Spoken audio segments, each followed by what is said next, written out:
All right, guys. Now today we use Newton's laws of motion to derive the acceleration of these systems. That is, we call this Atwood machine. Okay, this is the Atwood machine. Now these are the modified what Atwood machine. Okay, so now we use Newton's laws of motion to derive a formula for the acceleration of each of them. Okay, so it's a very simple question though. Now let me start from number one. Now, let us start. Now, see, if you watch clearly, this is a frictionless pulley. That is a pulley without friction. There is no friction here along this light string. So there is no friction. Okay. So the acceleration is downwards. Okay.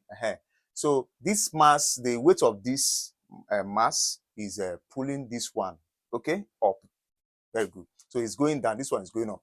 So now let us find the equation for the acceleration of this system. Now, remember, the upward vector will be positive, while the downward vector will be negative. That is in the case of this body. You will solve them separately.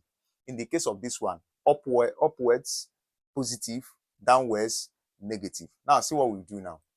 Now, we now say T is going upwards. Okay, so it's positive. So mg, the weight, m1g, the weight of this object is negative. You know, weight acts vertically downwards. So m1g is equal to, the acceleration is negative because the acceleration is what? Downwards. So is equal to what?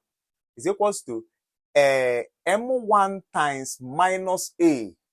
Okay, so we now have t minus m1g is equal to what? Minus m1a. Okay, so therefore the tension becomes T equal to what? Minus M1A plus what? M1G. Okay, or you can simply say T is equal to M1G minus what? M1A. That is, you can interchange it. Okay, so now this is the tension. Now let us find the tension again here. Okay, with respect to this one. So we now have,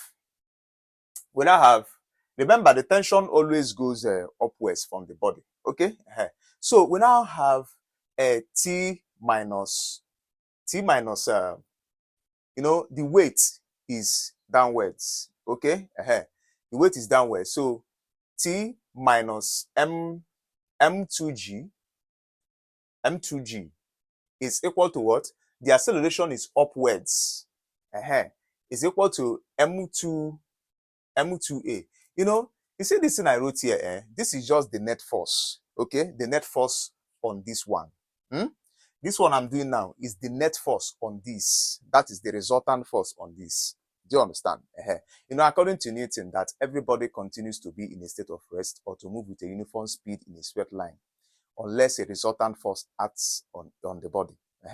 So this is it. So now we now have that the tension T is equal to M2A plus what? M2G.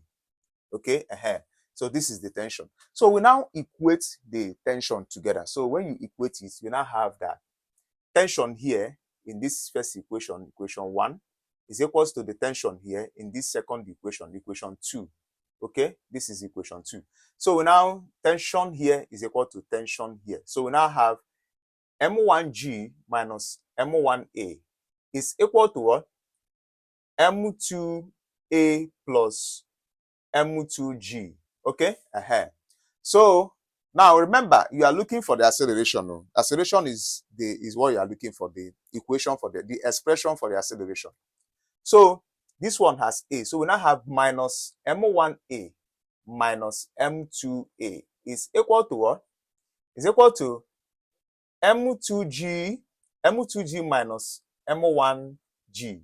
Okay, M2G minus M1G. So we now do, you know, there is A here, there is A here. So we now factorize. So we now have minus A bracket M1 plus M2 is equal to what? Is equal to G bracket M2 minus M1. Okay? So this is it. So therefore, we have that A, the acceleration, you know, you can take this minus to this side. That is, use minus to multiply both sides. So we now have A bracket m1 plus m2 is equal to minus g bracket m2 minus m1.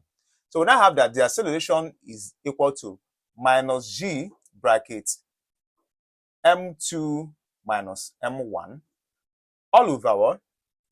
m1 plus what? m2. So this is the expression for the acceleration of this system. This is the expression. You see? So now remember, we still have other ones to take care of. Okay.